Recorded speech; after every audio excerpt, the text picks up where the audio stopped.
What's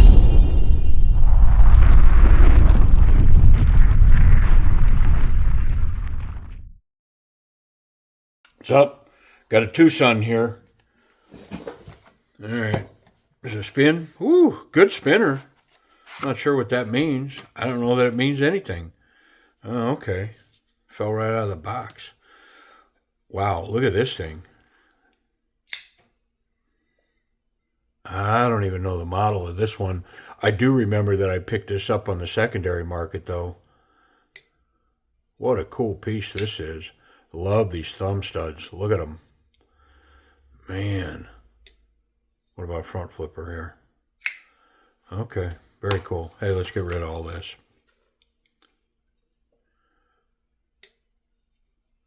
All right, well, you take that in for a second. I'm going to find out what it is. Okay, this is a TS 282. 14C 28N, full titanium pocket clip, titanium inserts on both sides. 14C 28N. ts282. How cool is this thing? I mean, it's a cool one. I like it. Odd duck, sorta. It looks odd duck, but it's one of those that, I mean, I'm not a big fan of choke up, but that's pretty solid. This is wonderful. Excellent platform for the thumb here. I mean, I'm kind of ahead of myself. Let's get in this thing. You know, with it being used, we definitely want to, let's check it in. We'll clean it up, you know, whatever. I don't think I'm predicting any tuning to happen here because the knife's running pretty well. It's just I do sort of get the sense that maybe it's dirty. How about that? Yeah, it's dirty. It's not horribly dirty, but it's cruddy. And the bearings are dry. So yeah, they probably use my oil. It's not great oil. It's not long-term oil, but in the short, it's wonderful.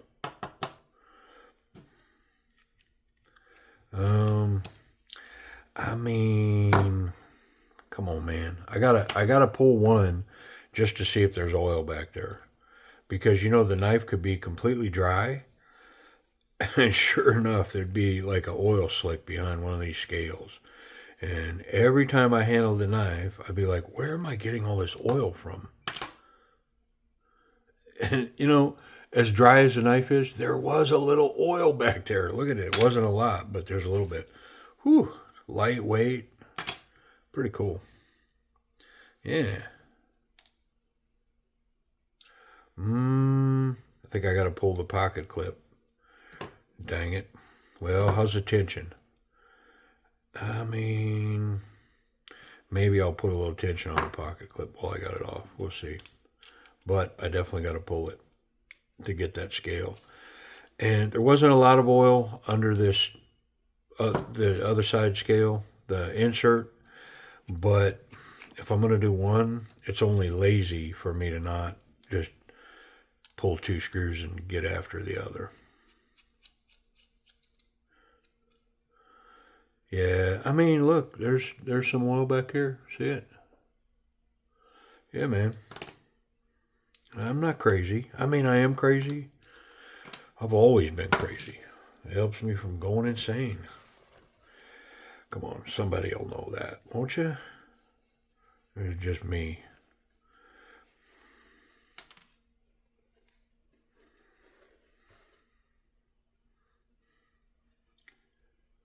Yeah, that's flexible enough. I'm going to be able to put a little stank on it, Ike. Yeah, not a lot. A little bit. All right.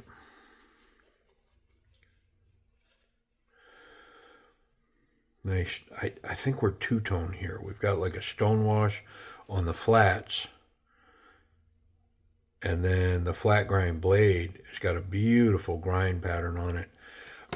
It's kind of funky, so I'm going to get it with a little bit of cleaner. Not a lot. But there's like a funk.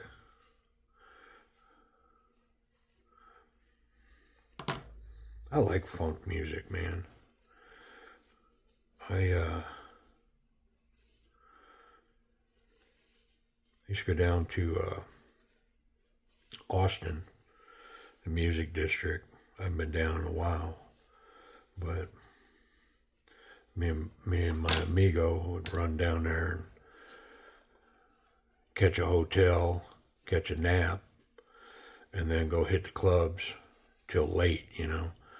And what a neat place, because there's live music coming out of, you know, like every club's got a live band in there. And the music's just coming out of the street. You can just go from club to club and different music. And, you know, and of course you got traditional Austin with, you know, the Texas blues sound come in. But there's all kinds of cool bands down there. And Deep Ellum down in Dallas. Spent a little bit of time down there. That was another time and place for me, though. A lot going on at that particular time. But yeah, Deep Ellum.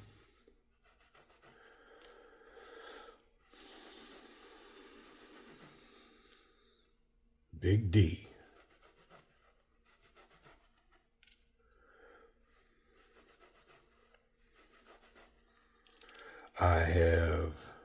I mean, kind of on that theme, man. I've lived outside of Chicago,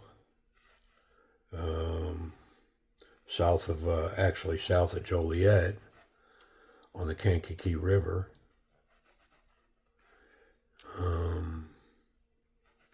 Pretty cool. You know, an interesting tidbit about that, not that you care, but Route 66 ran right by my house where I was staying there. And now I live in Oklahoma, and Route 66 runs right by me. Like halfway across the country, the same highway. I always thought that, you know, what a small world, right? All right, we're all cleaned up. Let's get this thing back together. Stop giving geography lessons, man. What's wrong with you? I just can't stop talking.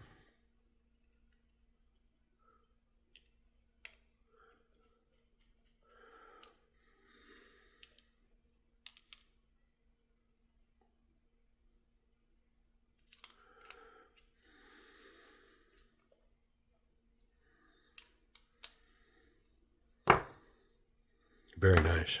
I like it. I'm impressed. What a neat little piece. What did I say? It was a 228? I'll have to verify that again, because I don't remember now. I think that's what it is.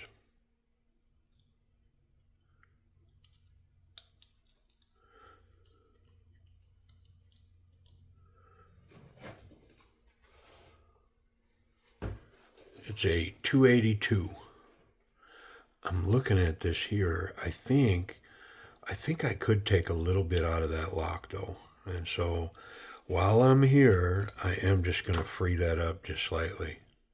Because, man, is that way over there. It's got an over travel stop. Where is it? It's the steel insert. It sticks out right there.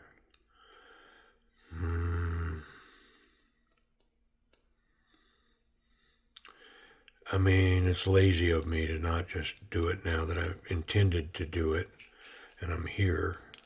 It's like, man, just finish.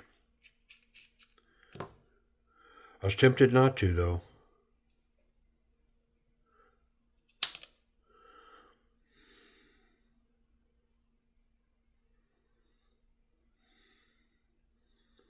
All right, just the tiniest little bit of change there. Look at the anodization on this steel insert. I mean, it got wet, sweat, something.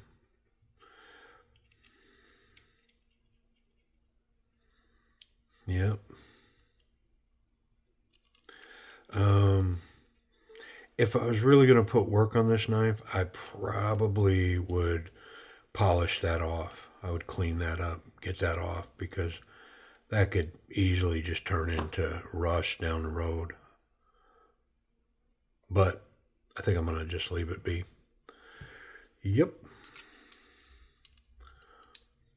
I mean, what a cool thing on these titanium inserts. I saw another knife similar to that recently, a Twosun, where they did these titanium shadow boxed inserts. And of course, what the future will bring is that they can lighten up the knife. They can come back with, micarta, G10, all kinds of stuff. Gives them a lot of options. If they want to downgrade the steel and do a budget version, it's going to be easy for them to accommodate that with a little cheaper materials. Yeah, pretty cool. I mean, I just reminded myself of that knife and what a disappointment that knife is. Yeah. Just this amazing knife. And then, out of nowhere, this artsy fartsy, no account, no use, horrible pocket clip. Yeah. I mean, it was such a wah, wah, wah for me. I mean, honestly, yeah, not good, man. I was not happy about that at all. It's like making this wonderful knife, aesthetics, I mean, materials, functionality, and then let's cap it off with a pocket clip that doesn't work at all. Oh, that's frustrating. It got me ranting about it again, man. I gotta stop ranting. I got this negative tone. I don't like it.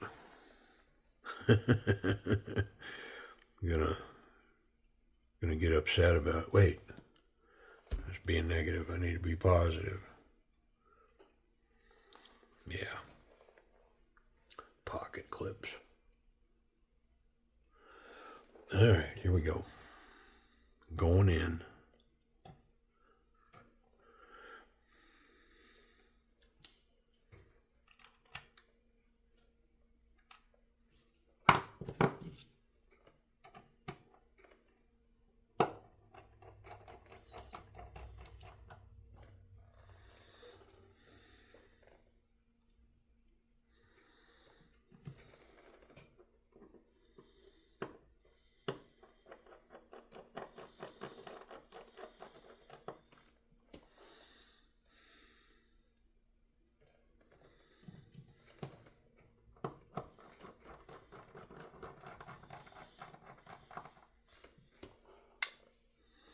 Well, I think I better run that action because I was kind of flying blind there. So before I put that pocket clip on, I'm going to make sure that we're running properly in case I got to take it apart. I mean, I might have went too far. There's not much detent on there at all now. I think I got to put some detent back in it.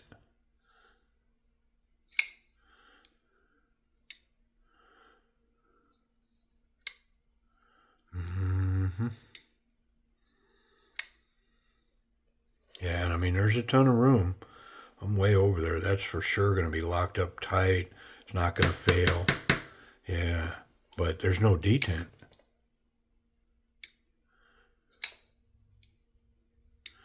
It's like I can slow roll it from anywhere on the knife now. I'm pretty sure I don't like it. Yeah, I'm going to put a little bit of that back. It's just not, it's not right. It's got to have a little snap to it to break the detent ball. And there's no pressure on the detent ball. So I'm going to have to fix that. Which, it's not that big deal because I'm going the other way. I don't have to disassemble the lock bar face, none of that. I'm just going to put some more tension back in it. Like so. Yeah, buddy. Right there. That's how easy that was. I could feel it too, pressing that scale down. There's some spring tension there now.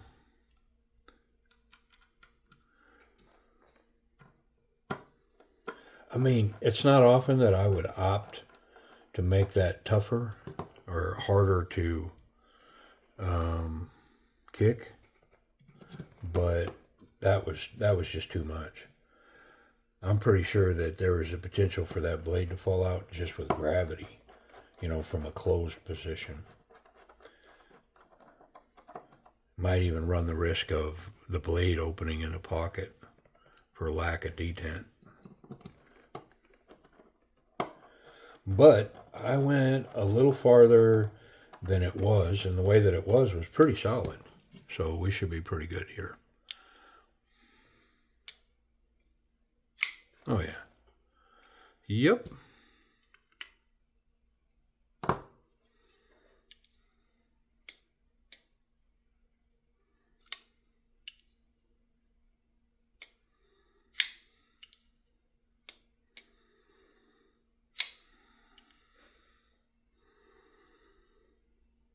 Yeah, nice. All right. Pocket clip. Look, got a nice recess into the titanium here. Pretty cool. The way they did that right on the corner. Yeah. Yeah.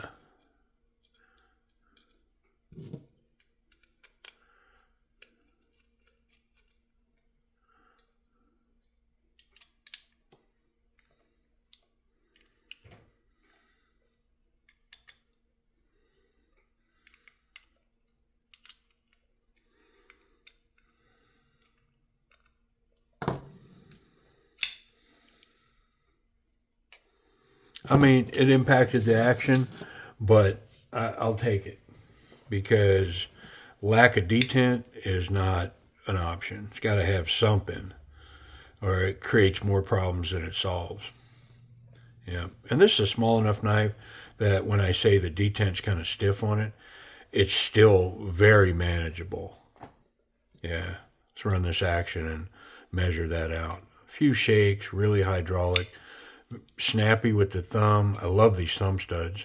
Spidey flick is really snappy. And then that front flipper, it's snappy as well. I mean, you know, the action's pretty good. Let me do this real quick too, because man, I can manipulate that detent ball on that blade a little bit and see if it doesn't improve. Yeah, I mean, it's pretty solid. I give it a B plus. I mean, because I did have to tighten it up a little bit to get it, you know, with some kind of detent on the bottom end. Yeah, pretty good. Let's do ergonomics. So this right here, 4 fingers, the index finger back behind the pivot. I got all 4 fingers on there. My thumb's locked in. So not so confident, very confident. I mean, it's just up to a confident. I wish I had a little more of a finger guard there. But, man, I'm pretty solid here. And the shape of this just, you know, lends itself to lock me in there. Reverse grip, really nice. The thumb lands here and caps exceptionally well. Not so much. Yeah, not so much there. Yeah, I mean, great ergonomics. Pocket clip disappears. And let's see how it runs. Thick stuff. Yeah, runs all the way to the ceiling and pretty unique, man. It's only got the one screw, but it's got lots of, you know, sharp angles, so it's locked in there. As long as that screw's tight, this clip's going to be fine holding on to the knife. But yeah, excellent tension, and I like it. It's kind of unique. I don't know. It's like a, what is it? Like a saber tooth or something in your pocket. Pretty cool. I like it. Yeah, look at that. Very cool. I like it. Cool. Check it for safety. See if we can make blade contact here. Man, there's a cavern there, and it's wide, and I can definitely like pack my fat finger up in there, but the blade is way down in there. So the back's good, the tip is good, the tip's deep enough in here that it's making this corner. So clip's good, tip's good, and I'm confident I can handle this knife any way I want as long as the blade is closed. My fingers are safe. What would they be safe from? Well, how about a sharp blade? Oh yeah, wow, very nice. For a used knife, it says a lot about it not being used, and that's why it was kind of dirty in there and dry. You know, it's kind of inducive or indicative of. Oh, did I read the dictionary today or what? It can represent a knife that's just been in storage. Idiot, you're ridiculous.